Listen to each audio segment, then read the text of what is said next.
శ్రీ క్రోధినామ సంవత్సరంలో కర్కాటక రాశి వారికి ఎలా ఉండబోతుందో ఈ వీడియోలో సవివరంగా సంపూర్ణంగా తెలుసుకుందాం. కర్కాటక రాశిలో ఏ ఏ నక్షత్రాలు వస్తాయనగా పునర్వసు నక్షత్రంలోని చివరి పాదమైన 4వ పాదము, పుష్యమి నక్షత్రంలోని 4 పాదాలు, ఆశ్లేష నక్షత్రంలోని 4 పాదాలు కలిపితే కర్కాటక రాశి.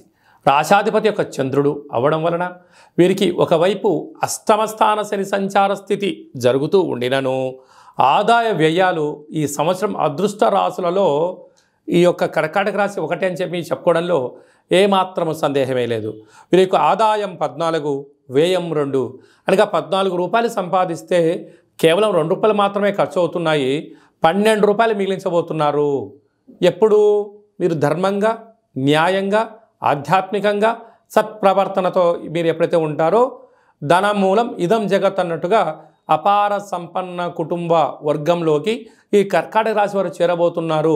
అందులో ఏమాత్రం సందేహమే లేదు అని చెప్పి గమనించాలి.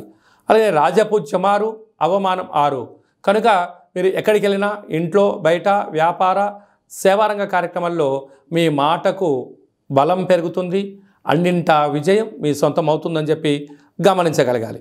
అలాగనే పునర్వసు నక్షత్ర జాతకులకు చాలా బాగుంది, పుష్యమి నక్షత్ర జాతకులకు చాలా బాగుంది, ఆశ్లేష నక్షత్ర జాతకులకు అనగా శ్రావణ మాసం నుండి డిసెంబర్ వరకు మధ్యసున్న కారణం వలన మనోవేదన, రోగం బారిన పడే పరిస్థితి అధికంగా ఉంటుంది.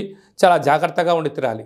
కాకపోతే వీరికి ఒకవైపు అష్టమస్థాన శని సంచార స్థితి జరగడం, 30 సంవత్సరాల తర్వాత శని భగవానుడు తన సొంత గృహంలో ఉన్నప్పుడు వచ్చినటువంటి ఈ క్రోధినామ సంవత్సరం అవ్వడం వలన నిత్యము పరమేశ్వరుడికి అభిషేకం చేసుకోవడం, గృహంలో వీలైనంత వరకు బయట గుమ్మడికాయ కట్టుకోవడం, దైవనామ స్మరణ చేయడం, పుష్కర స్నానం చేయడం వలన నీటి వ్యాపారస్తులు, పాల వ్యాపారస్తులు, ఆహార ఉత్పత్తులు, వ్యవసాయ సోదరీమణులకు, మార్కెటింగ్ రంగం బిజినెస్ వ్యాపారవేత్తలకు, విద్యావేత్తలకు, సంపూర్ణ విద్యార్థులకు చాలా మంచి కాలం అని చెప్పి గమనించాలి. అదృష్టం ఉంది కదా అని చెప్పి నేను నిత్యము నిద్రపోతాను అంటే అదృష్టం రాదు.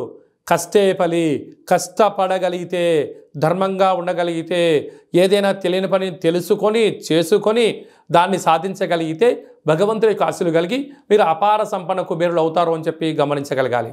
కనుక మీరు కపాల కాళభైరవ స్వామి యొక్క స్మరణ, కపాల కాళభైరవ స్వామి యొక్క కూష్మాండ దీపము, స్వామివారికి సంబంధించిన ఒక ముగ్గురు మీరు ఆనంద దీపాన్ని మీరు ఇంటి ముందర పెట్టుకోగలిగినట్లయితే ఒకవైపు అష్టమస్థాన శని దోషం తొలగి అదృష్టం ఐశ్వర్యం మీ సొంతం అవుతుందని చెప్పి గమనించాలి.